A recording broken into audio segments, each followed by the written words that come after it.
ಸದನದಲ್ಲಿ ಮೂಡ ಪ್ರಕರಣದ ಬಗ್ಗೆ ಚರ್ಚೆಗೆ ಅವಕಾಶ ನೀಡದಿದ್ದಕ್ಕೆ ವಿಧಾನಸಭೆಯಲ್ಲಿ ಅಹೋರಾತ್ರಿ ಧರಣಿಯನ್ನು ಆರಂಭಿಸಿದ್ದಾರೆ. ತಾಳ ಕಂಚೀರ ಹಿಡಿದು ಭಜನೆ ಮಾಡಿದಂತ ಬಿಜೆಪಿ ಜೆಡಿಎಸ್ ಶಾಸಕರು ಧಮ್ಮಿದ್ರೆ ಇಂದು ನಾಳೆ ಅಧಿವೇಶನ ನಡೆಸಲಿ ಎಂದು ಸವಾಲು.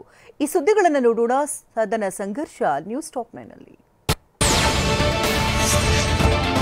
ಸದನದಲ್ಲಿ ಮೂಡ ಪ್ರಕರಣದ ಬಗ್ಗೆ ಚರ್ಚೆಗೆ ಅವಕಾಶ ನೀಡದಿದ್ದಕ್ಕೆ ವಿಧಾನಸಭೆಯಲ್ಲಿ ಬಿಜೆಪಿ ಜೆಡಿಎಸ್ ಸದಸ್ಯರು ಅಹೋರಾತ್ರಿ ಧರಣಿ ಆರಂಭಿಸಿದ್ದಾರೆ. ವಿಧಾನಸಭೆ ಕಾರಿಡಾರ್ನಲ್ಲಿ ಬಿಜೆಪಿ ರಾಜ್ಯಾಧ್ಯಕ್ಷ ಬಿವೈ ವಿಜಯೇಂದ್ರ ನೇತೃತ್ವದಲ್ಲಿ ಶಾಸಕರು ಭಜನೆ ಮೂಲಕ ಪ್ರತಿಭಟಿಸಿದರು. ಮುಡಾ ಸೈಟ್ ನುಂಗಿದ ಸಿಎಂ ಸಿದ್ದರಾಮಯ್ಯಗೆ ಧಿಕ್ಕಾರ ಎಂದು ಘೋಷಣೆ ಕೂಗಿ ಆಕ್ರೋಶ ವ್ಯಕ್ತಪಡಿಸಿದರು.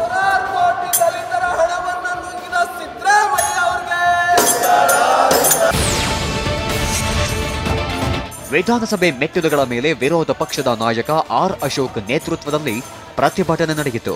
ತಾಳ ಕಂಜೀರ ಹಿಡಿದು ಬಿಜೆಪಿ ಜೆಡಿಎಸ್ ಶಾಸಕರು ಭಜನೆ ಮಾಡಿದ್ರು.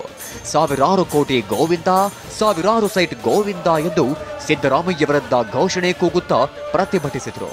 ಮತ್ತೊಂದೆಡೆ ಪರಿಷತ್ನಲ್ಲಿ ಭೋಜೇಗೌಡ ಅನ್ಯಾಯಕಾರಿ ಬ್ರಹ್ಮ ಅಂತ ಹಾಡಿದ್ದೂ ಅಲ್ಲದೆ ನಾಟಕದ ಡೈಲಾಗ್ ಹೇಳಿ ಸದಸ್ಯರನ್ನ ರಂಜಿಸಿದ್ರು.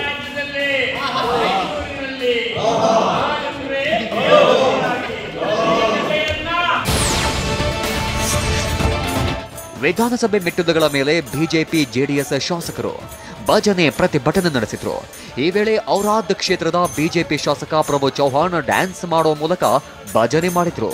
ಬಿಜೆಪಿ ಶಾಸಕರಿಗೆ ಎಂಎಲ್ಸಿಗಳಾದ ಸಿಟಿ ರವಿ, ರವಿಕುಮಾರ್, ಶರವಣ ತಾಳ ಹಾಕಿದ್ರು.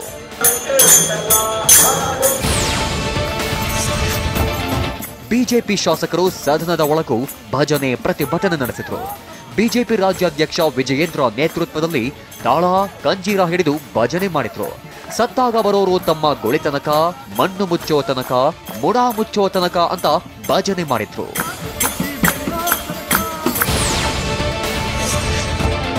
ಕಾಂಗ್ರೆಸ್ಸಿಗರಿಗೆ ಧಮ್ಮಿದ್ರೆ ಇಂದು ನಾಳೆ ಅಧಿವೇಶನ ನಡೆಸಲಿ ಎಂದು ವಿಪಕ್ಷ ನಾಯಕ ಆರ್ ಅಶೋಕ್ ಸವಾಲು ಹಾಕಿದ್ದಾರೆ.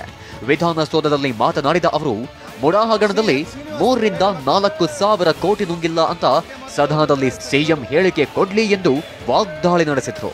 ಕಾಂಗ್ರೆಸ್ ಅವ್ರಿಗೆ ದಮ್ಮಿದ್ರೆ ನಾಳೆನೂ ಅಧಿವೇಶನ ನಡೆಸಬೇಕು, ನಾಡದು ನಡೆಸಬೇಕು, ಇನ್ನೊಂದು ವಾರ ಮುಂದೂಡಬೇಕು. ಮೂಡಾ ಹಗರಣದಲ್ಲಿ 3-4 ಸಾವಿರ ಕೋಟಿ ನುಂಗಿಲ್ಲ ಅಂತ ಸಿಎಂ ಅವರು ಅದು ಸದನದಲ್ಲಿ ಬಂದು ಹೇಳಬೇಕು. ಅದಕ್ಕೆ ದಾಖಲೆಗಳನ್ನು ಕೊಡಬೇಕು.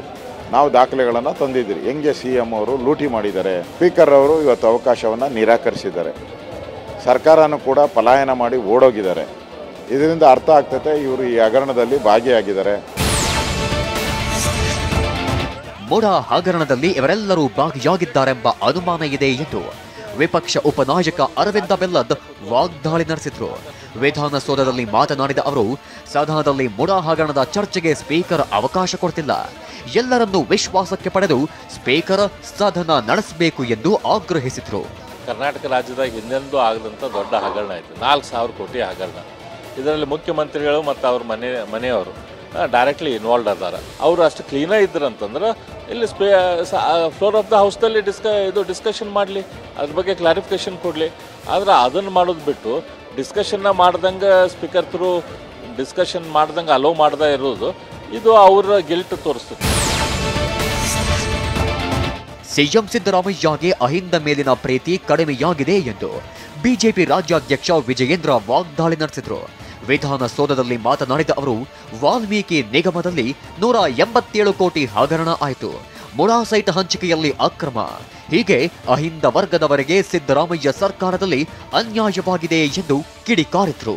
ಅಹಿಂದ ನಾಯಕರು ಅಂತೇಳಿ ಹೆಮ್ಮೆಯಿಂದ ಹೇಳ್ಕೊಳ್ತಾ ಇದ್ದಂತ ಸಿದ್ದರಾಮಯ್ಯನವರು ಯಾಕೆ ಇವತ್ತು ಅಹಿಂದ ಬಗ್ಗೆ ಅವರ ಕಳಕಳಿ ಕಡಿಮೆ ಆಗಿದೆ? 3 ಹಗರಣಗಳು. ಮಹರ್ಷಿ ವಾಲ್ಮೀಕಿ ಅಭಿವೃದ್ಧಿ ನಿಗಮದಲ್ಲಿ 187 ಕೋಟಿಯನ್ನು ಲೂಟಿ ಮಾಡಿರ್ತಕ್ಕಂಥ ಈ ರಾಜ್ಯ ಸರ್ಕಾರ, ಕಾಂಗ್ರೆಸ್ ಸರ್ಕಾರ ದಲಿತರಿಗೆ ಅನ್ಯಾಯ ಮಾಡಿದ್ದಾರೆ, ಹಿಂದುಳಿದ ವರ್ಗಗಳಿಗೆ ಅನ್ಯಾಯ ಮಾಡಿದ್ದಾರೆ. ವಿಧಾನಸಭೆಯಲ್ಲಿ ಬಿಜೆಪಿ ಜೆಡಿಎಸ್ ಶಾಸಕರು ಅಹೋರಾತ್ರಿ ಧರಣಿ ನಡೆಸಿದ್ರು. ಬಳಿಕ ಸದನದ ಒಳಗೆ ಶಾಸಕರು ಮಲಗಿದ್ರು. ಬಿಜೆಪಿ ರಾಜ್ಯಾಧ್ಯಕ್ಷ ಬಿವೈ ವಿಜಯೇಂದ್ರ, ಆರ್ ಅಶೋಕ್, ಪ್ರಭು ಚೌಹಾಣ್, ಹರೀಶ್ ಪೂಂಜಾ, ಆರಗ ಜ್ಞಾನೇಂದ್ರ, ಸುನಿಲ್ ಕುಮಾರ್ ಹಾಗೂ ಜೆಡಿಎಸ್ ಎಂಎಲ್ಸಿಗಳಾದ ಶರವಣ, ಭೋಜೇಗೌಡ ನಿದ್ದೆ ಮಾಡಿದ್ರು. ಶಾಸಕರಿಗೆ ಫ್ಯಾನ್, ನೀರು, ಬೆಡ್ಶೀಟ್ಗಳ ವ್ಯವಸ್ಥೆ ಮಾಡಲಾಗಿತ್ತು.